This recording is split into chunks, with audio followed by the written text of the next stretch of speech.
We're grateful for who God is. That list of names given, holy and mighty and all of that, that's just the beginning of things. When Jesus was jousting with the Pharisees, Jesus made it clear to them that when you start talking about me, you're talking about something that surpasses Abraham. Because before Abraham was, he said, my name is I am. In other words, when you open up the book to look at all of the good things that a person can possibly be mighty and triumphant and awesome and holy, he says that that's just the beginning of it. He had to close the book. Who am I, America? I am Kendrick Tate, and I got a story to tell you. Born and raised in Knoxville, Tennessee, had amazing parents who brought me up the right way, had amazing parents and that taught me wrong from right. I had brothers and sisters that taught me how to be positive and how to be respectful. I even had brothers and sisters in the community that also taught me wrong from right. But the story is that I was tempted to be something that the world often sees us as, and that's criminals.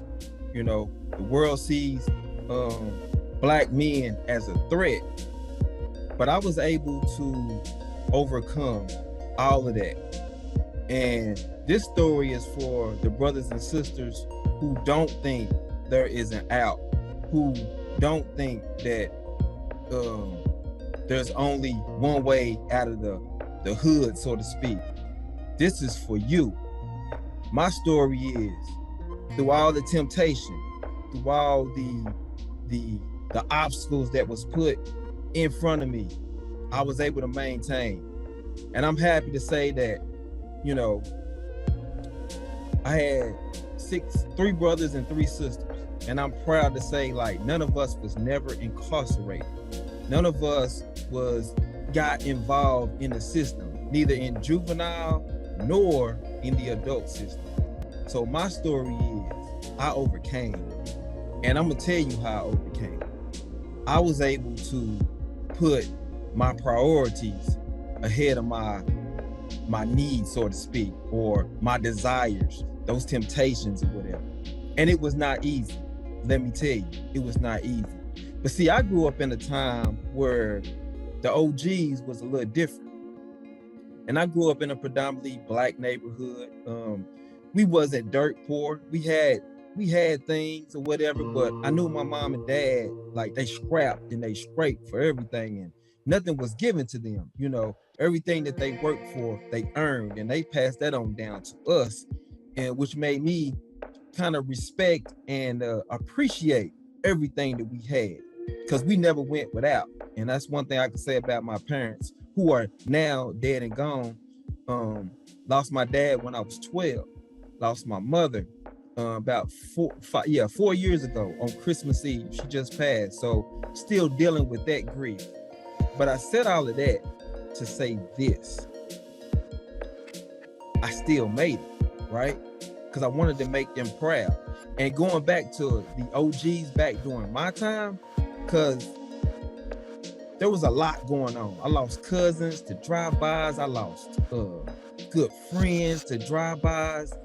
And not too far from the crib, there was a spot that everybody, there was a project that everybody wanted to go, right? And my sister lived in that project. So I would often hang around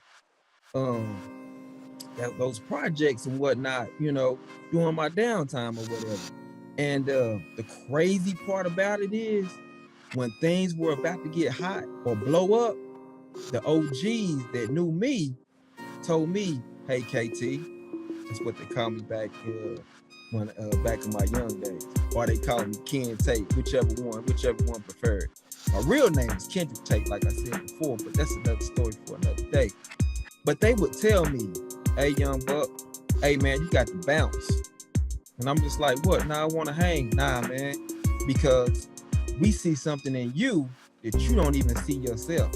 So they wouldn't even let me hang out, which was crazy, and and the OGs back during those times, we talking about the 80s and the 90s. So they would like threaten you, like, man, look, if you don't go home, you know what's about to happen. So look, I always been a lover and never a fighter. So I look, at a young age, I clearly understood what that meant. And it was cool because I respected that, because when it came to sports and whatnot, it was all good. We could hang, we could kick it, and we could do our thing and we have fun or whatever.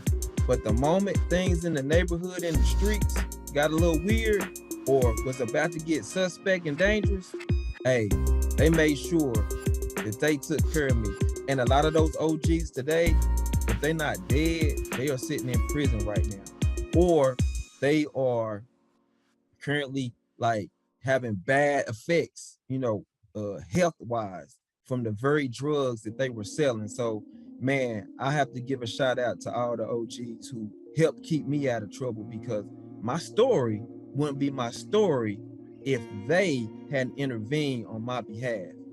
And I grew up, like I said, in a predominantly Black neighborhood, went to a predominantly Black school, elementary school. And then I got my first taste of like kind of like America is when I went to middle school. I went to Bearden Middle School. It's a diverse middle school. And so I got to meet all ethnicities. I got to meet all different kind of races. I got to meet all kind of different teachers and people. So then I began to, evolve kind of like as a person and see the world outside of my community, which was an amazing thing to see. And in that time when I was in middle school, I remember my first experience kind of with racism. And one of the things that I experienced was I was in gym one day, and somebody peed on my clothes, my change clothes, because you had gym clothes and then you had your regular clothes and whatnot. Somebody peed on my clothes, right? And I couldn't figure out, why somebody would do that or whatever. And somebody came to me and was like, yeah, the same thing happened to me. And then it was another person, and I started to see a trend, and the trend was I was Black. So that was my kind of first realization, because I always wondered, like, what would I do if somebody was to call me an N-word? I remember specifically being at the bus stop one day, and this bum was walking down the street. I want to say bum, I'll say homeless man. And he asked me for some money, and I said I didn't have any money. I'm in middle school, I don't have money. And he called me the N-word. And I was so taken aback, because I had said in my head, if I ever was called this word, I would definitely throw hands and hurt this person. But in that moment, I found myself bewildered, like shocked that it actually happened.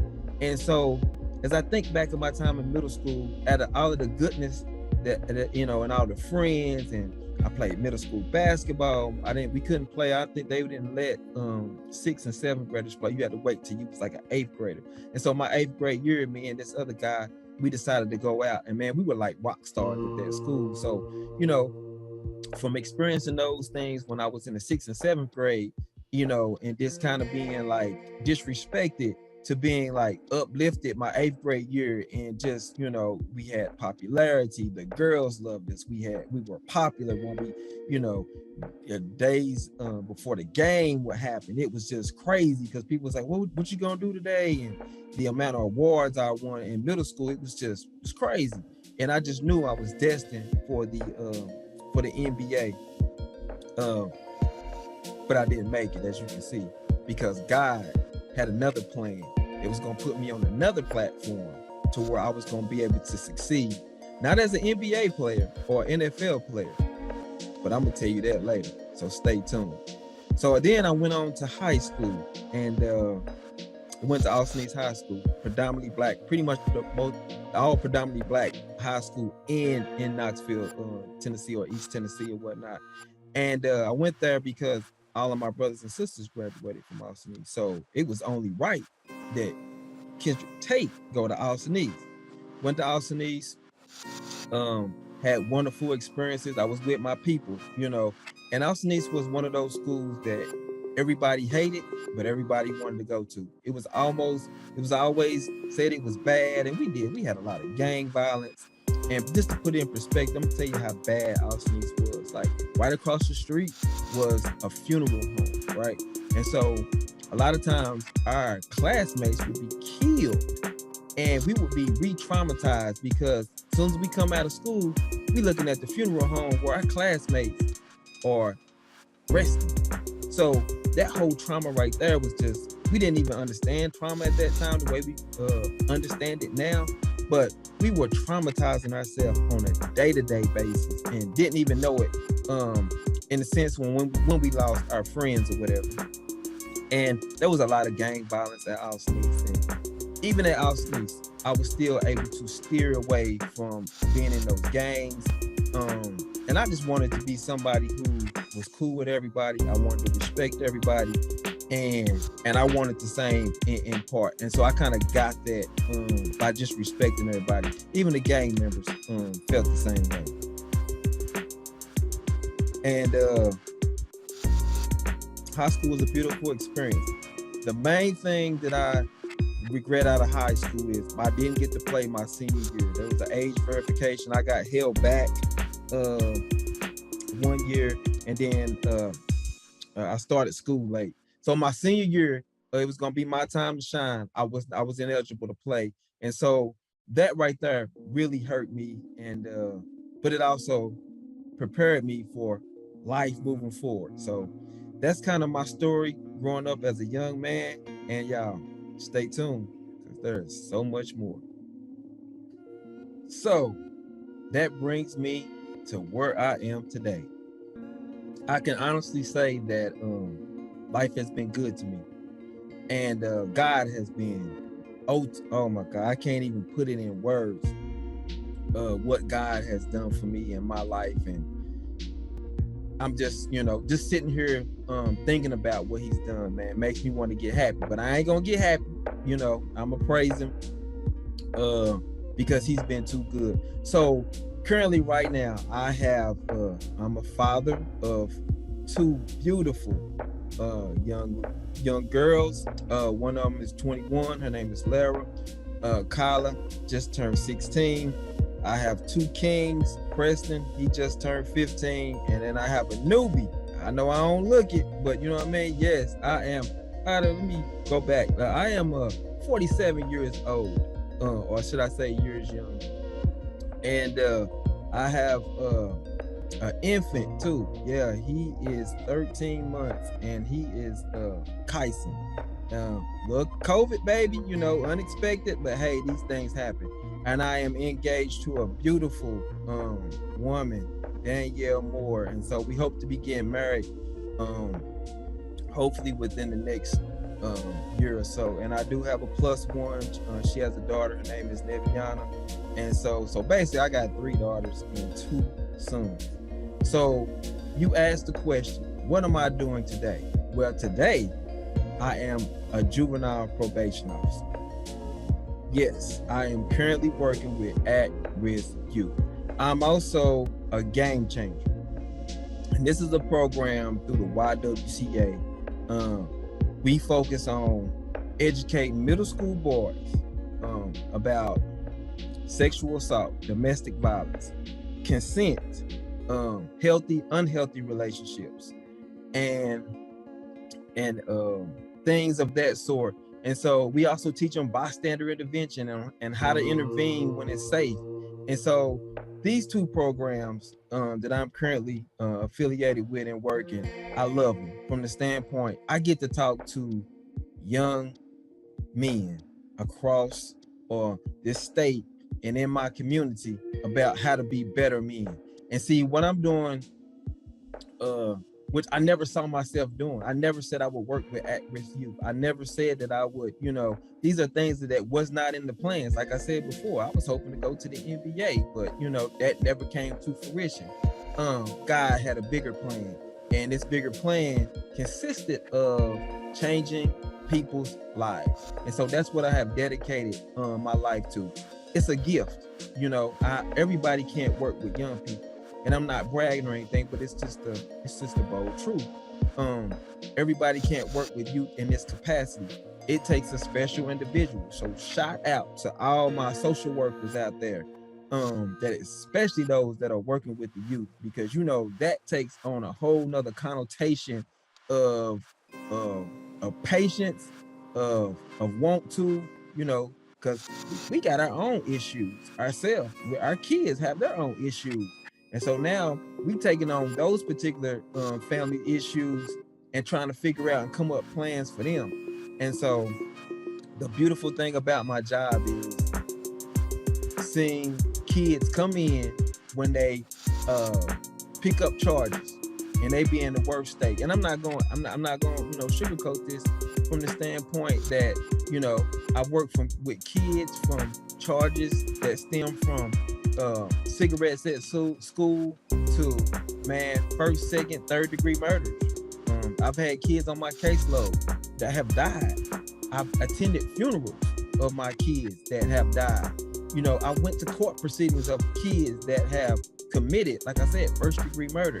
So when we talk about juvenile court, we're talking about like all aspects, you know, that you deal with. And you build rapport with these young men and women. And you become that mentor, you become that brother, you become that father figure, because a lot of especially our men of color, or they don't have fathers. And so you find yourself standing in that gap to be their father, and you take on that. And those are things that, you know, you don't think about when you're actually doing this work, but you are. And so I've taken it personally to make sure that these young men and young women get what they need. And let me go back to Game Changers a little bit. Being in these settings with these young men and talking to them about why it's important to respect and protect our women and girls is very, very serious. And it is very, very important, because especially not and we referring to all women, but especially our black women, we got to learn to protect. Because if you look at it, when we look at music, when we look at commercials, and we look at some of these things, they're sending subliminal messages that women don't matter. So our job is to cut down and, you know, navigate through all of that and teach our young men that, you know, women are important, and it shouldn't matter whether you know them or not. You know, we got special things that we teach them on how to intervene. And it doesn't have to, when you intervene, you don't have to intervene physically. Sometimes it's just removing the potential victim out of that situation. So from that standpoint, I love Game Changers, because it actually saved my career. Because like I said before, there's a lot of weight when you are a probation officer, because you carry those worries of your kids and your families on your caseload. And so I needed to be re-energized, and being affiliated with the YWCA, and I'm so happy they allowed me to be the senior mentor coordinator for that for the program, and basically made me the face of the program, because it renewed my energy and it helped me to get to where I am today, especially when it comes to youth. So I will be forever grateful to the YWCA. So y'all make sure y'all go look that up, Game Changers. It's the YWCA Game Changers mentoring program. Y'all make sure y'all go check that out. But I will say that my career has been amazing. I look back and I see kids that I've worked with 20 years ago. Mr. Tate come up to me at the mall, at the store, and be like, Mr. Tate, hey man, thank you for everything you've done. Thank you for locking me up. You know, thank you for helping me and being a father figure. I mean, there's no amount of paycheck, there's no amount of money that you can give me, and I'm still cool with these young men that, you know, that I had to lock up or put in state's custody years after years. And so I'm just thinking about when I was in college and I was trying to figure out, you know, what I wanted to do with my life and all the things that, you know, that was in front of me and where I was going to go. And I was able to go to the University of Tennessee and get my sociology, bachelor's in sociology degree, you know, being the first one in my family to actually graduate with a college degree. And then I wanted to take it a step further. I wanted to go to Capella University and went there and got my master's degree in criminal justice. And I'm not saying all that to brag. I'm saying that all of that to let other young people know, and other people who may be in my same situation, it's possible. Yes, there are barriers. Systemic racism is a thing. It is real. But that does not mean that you can't overcome those barriers. And I tell you, by the grace of God, I'm fortunate enough to be sitting here telling you my story, because I could be in prison. I could be one of those numbers. I could be one of those young men out here committing crimes and terrorizing neighborhoods. But that's not my story. My story is one that had to work for everything that he got. My story is I had to hustle and grind for everything that I got. My story is I said I will not, you hear me? I said I will not fail, because I owe it to the people that paved the way. Now, if that don't put chills in your bones, I don't know what will. Because I come from a place of realness and authenticity, and I will not take no for an answer. Success is success, and it must be earned. And it ain't nothing in this world that can stop you. Yes, we have things, because we got to read 2 books today, 1, right? But that don't stop us, right? Because, like I said, our ancestors didn't die for nothing. We owe them this. So I just wanted to tell you all that anything is possible. I have been blessed. I have been given a platform. And who am I not to deliver to the people that need help? That is my goal. That is my passion. It will not change, and it cannot change, because there are people that actually are depending on me. And that is my story. Who am I, America? I am Kendrick Dion Tate. Mother, Rosella Tate. Father, Harold Tate.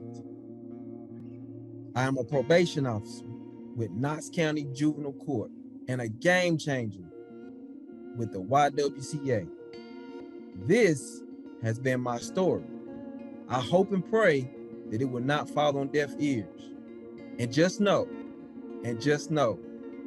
you can be the change, but you can't change anything unless you take that first step. I took my first step years ago, and look where I am today. It won't be easy. It will be difficult. And there are going to be some dark days, but just know those dark days won't last forever. And that sunlight is on the other side. And once you step into the light, there's no going back, because only you can stop you. I love y'all. I appreciate y'all. Y'all stay blessed. Don't ever and ever be worried of the things you can't control. If you see it coming, let it come. The fight is not yours. All you got to do is to build up your strength in union with the Lord and by means of His mighty power.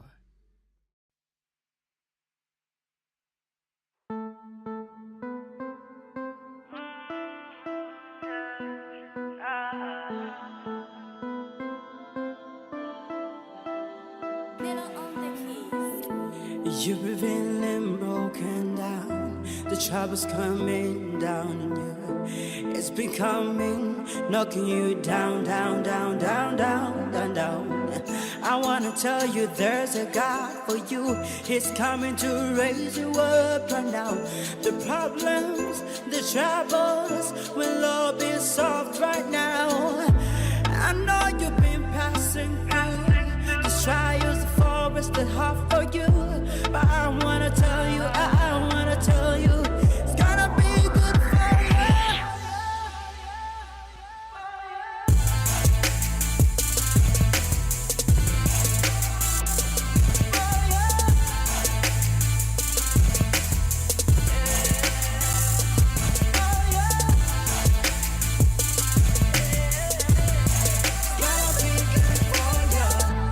promise that when the sun goes down, he'll be there for you.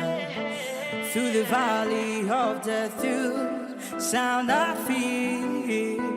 When confusion surrounds you, such strongest God to back in the forest, all on dark nights, all friends gone.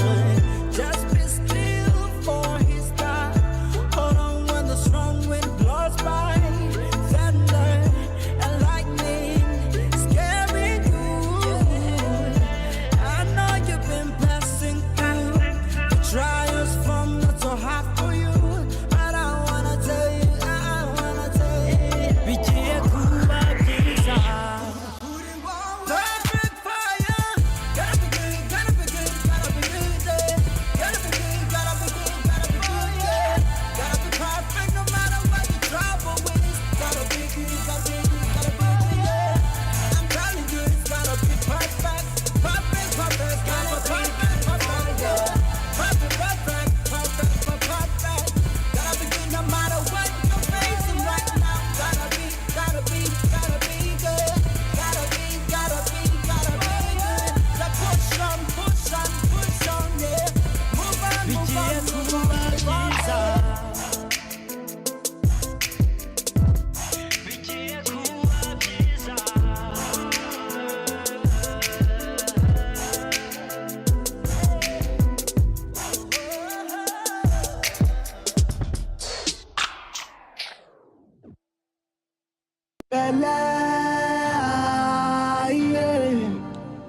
Jesus in my life, music that my face life.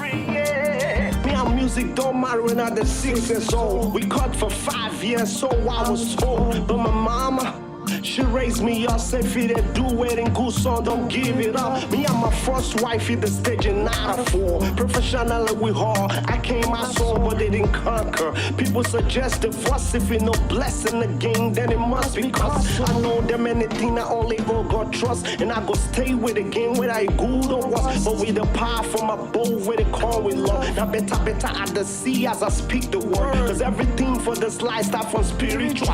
It'll take time, manifest or physical. You are the control to help you controller. You said get your first wife, check her balance. Love your belly, yeah.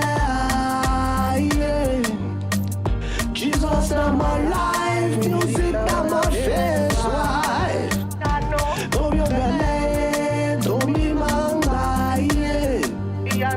Jesus in my life, music in my face life. Hello people, what's going on? This is not your brother and I'm ready to sing you a song, you know my